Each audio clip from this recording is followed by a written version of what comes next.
can't wait so we can break apart the hit me if I seem a little unimpressed with this an antisocial pessimist. Hey, what's up everybody, Phantom Gamer here, and we are here with MonoChroma. It's a puzzle game that is like, how can I explain it exactly? A puzzle game that is like all in black and white except for the colors red. And basically it's a strategy first person platformer. Basically you are the older brother of two brothers who live out in the middle of nowhere, and apparently something happens with your brother eventually, but we'll see where that goes. We'll let you see what goes on. I don't want to spoil this.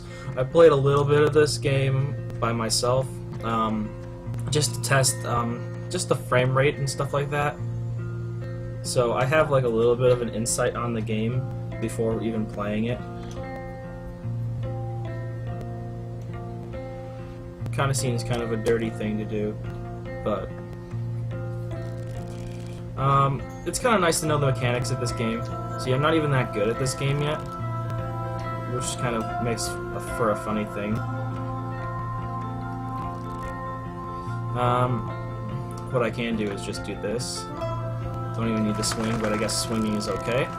The music's a little bit loud in the beginning. I hate to say it because of the fact that it's like the very beginning. That's the only time this music really plays, so like, I'm hoping that we don't have a problem with it. The first time I played this game, actually, I accidentally glitched inside this box somehow and started running inside the box, so it was kind of creepy. This game has like a weird, like a dark aspect to it. As you can see on this billboard, like it's just like they overemphasize the color red. I'm starting to get kind of this idea of how this world looks and how this world works, in a sense. So from what I've gotten from just about this little bit of what I play for, this is kind of a really dark aspect game. Like, there's a lot of dark things that go on in this game that not a lot of people will really realize, except when they get to the farther parts, I bet. But excuse me, I'm a little sick. I apologize if I cough a little bit. But this game I actually kind of enjoy. It's there we go, MonoChroma. This game is really nice. Besides like the whole run and jump situation where you stop your momentum for your jump, I guess it's kind of weird. You gotta time your jumps a little bit.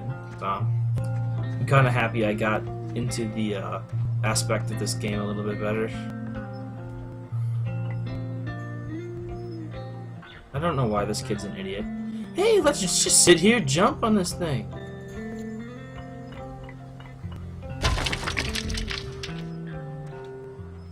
Yeah, my brother apparently hurts his leg to a point where he can't do anything.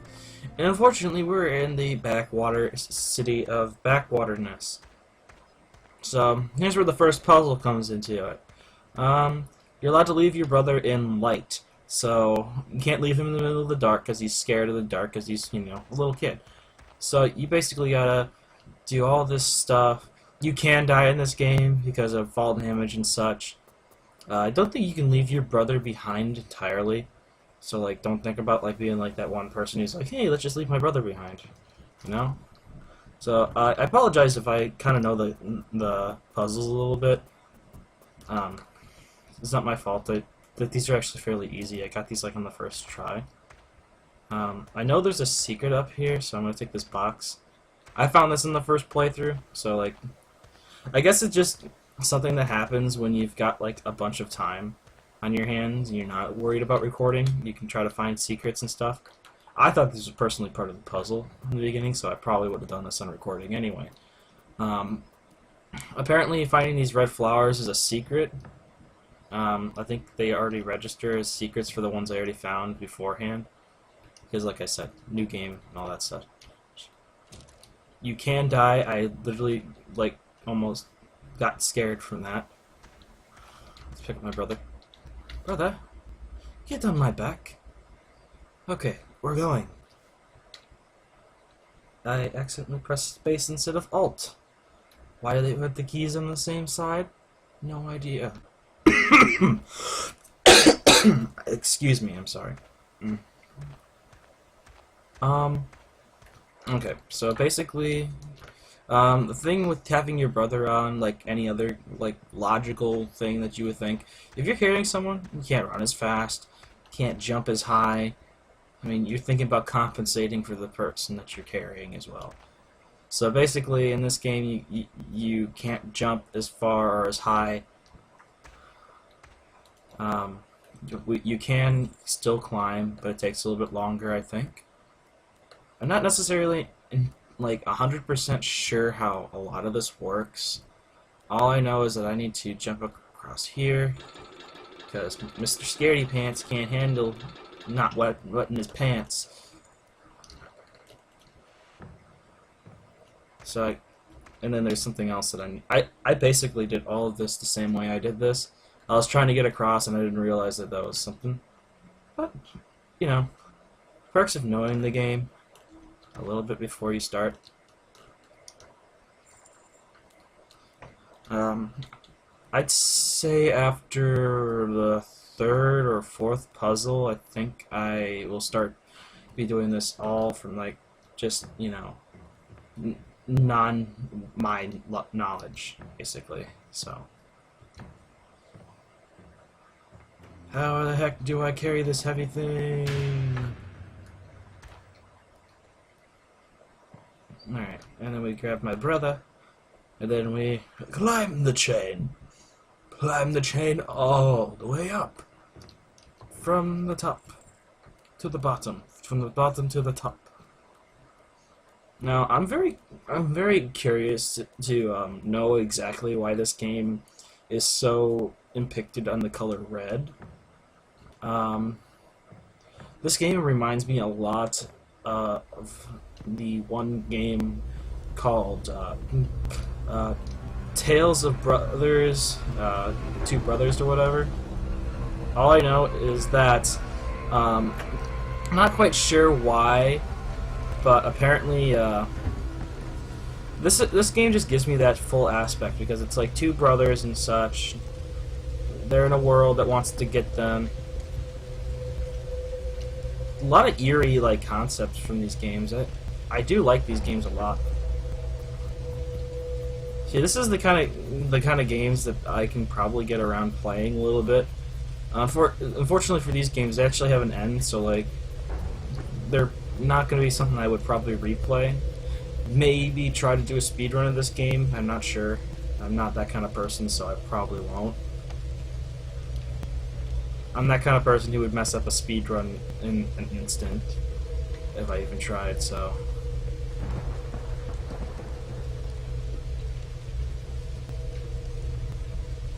Basically, like, I actually quite involved in this game. Like, this game is actually really neat. I got it on sale, so I'm happy about that part. And there's your death. Apparently I didn't jump when I wanted to jump, so there you go. You get a little taste of what happens when you die. Just plays a little tune and you're like, oh, whoops, I feel sad now. Jump! Okay. I'm gonna grab this. Alright, so here's where things start getting a little bit more into the darker aspects of this game. So you'll notice that this is an abandoned lumber mill and all that stuff, so close to where they are. Things like in this game, I haven't really gotten to the main point of this game, so I can't really... I'm not sure if I could spoil a lot of this game. This game is fairly straightforward in the beginning. I'm kind of happy about that because I hate games that are like, oh, you gotta try figuring this out. It's like, oh, and good luck trying to figure it out because we're just gonna let you figure it out on your own. Not really. I don't know what I'm trying to say here. I'm just trying to say that I hate games that are like, oh, we'll throw you into this world with no idea what to do. You don't know how to solve the puzzles either, so... Oops. Another key function. The jump key.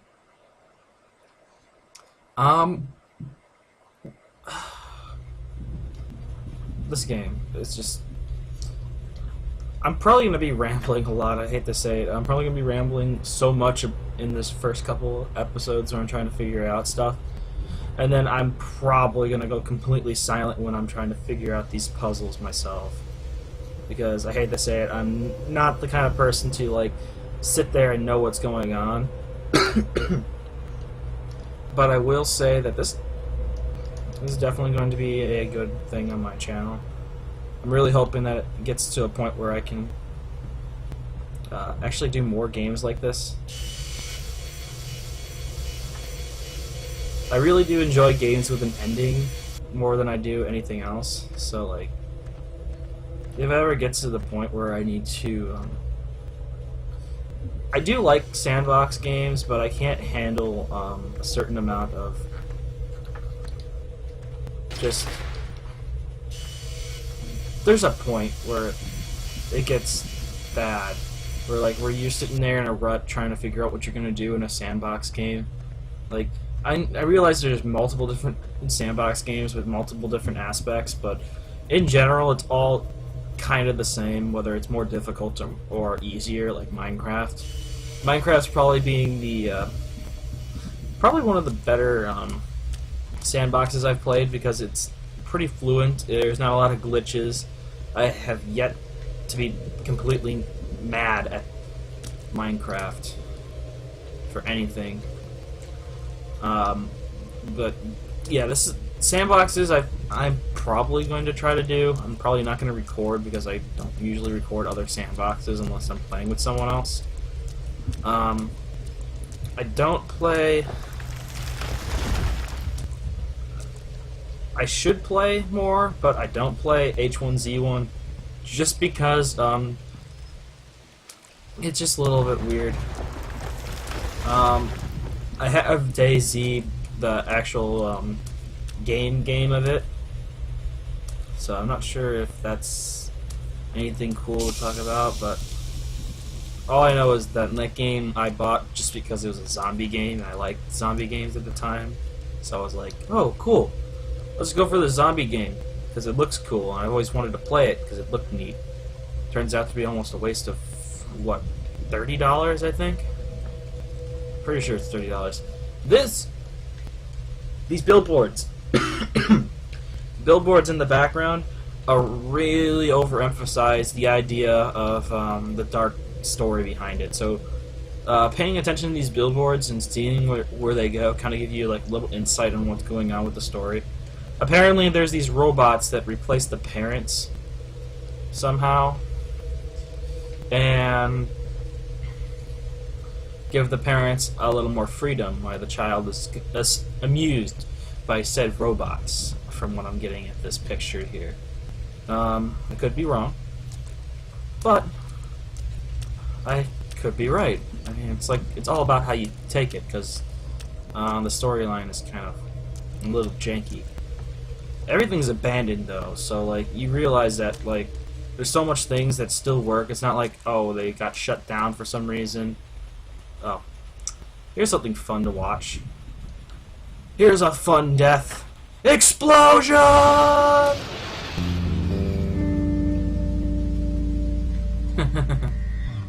Fun.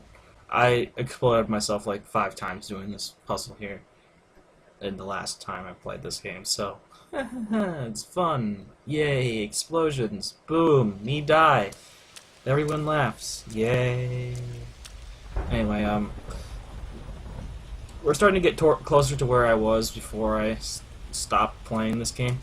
I was basically just sitting here idly playing the game when I was talking to Prismo Psycho or Jace or Walrus or any other of the names that he's been called throughout the years. All I know is that I was talking to him. We were, just because I'm probably not going to put up the one video, might as well say it up here. We are going to be doing a mod, a Minecraft mod. I am currently modeling this mod for him, so I've already made one of the characters that are going to be in the mod. It's enemy, it's hostile mob. Basically, for what is... Oh shit, I messed this puzzle up already. basically what it is like we're taking a bunch of ideas from like DeviantArt and other people who leave comments and such, and we basically will make an entire mod, like it's like a mod pack, except it's literally just a really overpacked mod. Like, I will legitimately say that it is an overpacked mod. Here's a part where it gets really, really to a point. This is probably one of the things that will probably give you a better idea of what this game is about in hindsight. For all of you guys who are not a fan of the spooky scaries, may want to look away, because this is kind of the main plot, I'm guessing, like the main aspect of showing you the plot. And I think this game is still wonderful, but this is a little bit morbid. If you could see that. Frozen children. Like, they're cryogenically frozen to keep them under control. Apparently, the people who did this happened to be somewhere from the beginning area. As you can see, this guy, he don't appreciate me and my brother here. So, jump! Go, brother, go! And that's one of the funny things about this game. Yay! Now we get to get caught by this guy. Jump over his head! Oh. He's glitched. Yeah, this game is not very fluent. I should have been able to climb up on that edge or something, or it should have been a jump that I could have made without having to completely mess up everything. Another mechanic is when the switch is done, I have to literally jump off of it. That's the one thing I don't like about this.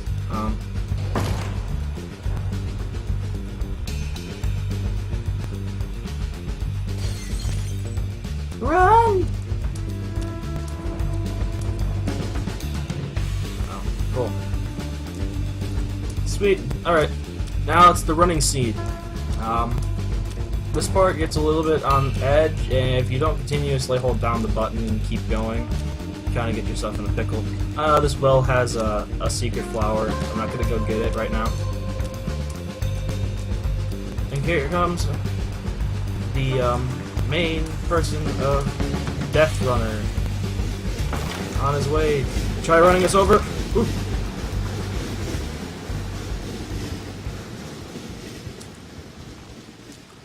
And we made it.